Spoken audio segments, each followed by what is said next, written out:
The subject in question today is a DSP 9200, and I have my laser level. This is a Stanley laser level.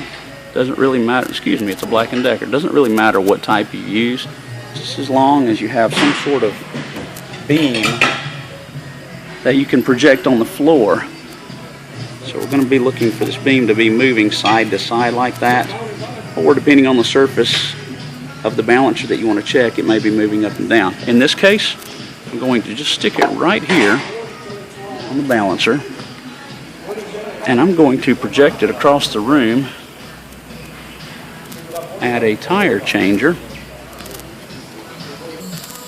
Here you can see the laser beam being projected on the column. And the movement that we will be looking for is an up and down movement of the laser beam, which is projected right here, right now.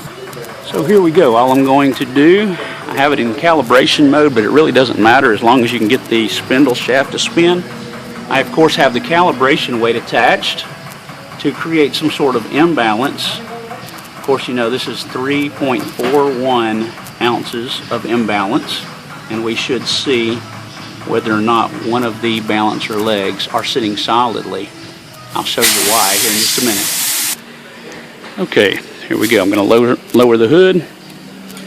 Spindle shaft is spinning. Gosh, I don't know if you can see the hood right here bouncing or not. It may just be bouncing because I lowered it and it was possibly bouncing on the rubber stop. But really, what we wanted to see in this demonstration is the laser beam that is being projected to the tire changer. So now we'll spin the motor up and show you the beam and how it is reacting. Okay, go ahead.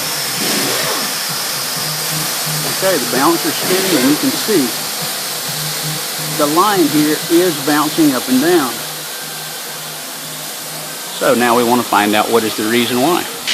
In this case, with this balancer, the reason is the floor mounts that this customer used to mount this balancer to the floor. There it is right there, between the two legs.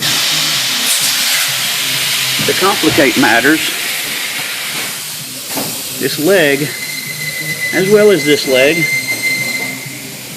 have both made indentions into the floor through the possibly 3 or 4 layers of paint thickness. So now what was a solidly mounted balancer is being held up by the bracket, and the leg is just hovering. And you can actually, when you spin the motor, you can actually put your fingers right there at the base and you can feel it as it moves up and down. Of course, you can see it with the laser also. I will show you where the other floor mount was placed in this particular situation right here, which is somewhat closer to the leg, but the hunter mounting location is of course right next to the leg here, the right front leg here, and the right rear leg here. And that's how we check for a balancer that is not firmly sitting on the floor. Of course, you can put your magnetic laser where it projects onto a surface such as this door. And of course, we'll be looking for up and down movement. But you get the picture. This is Anthony Wright with Hunter Engineering. Thank you.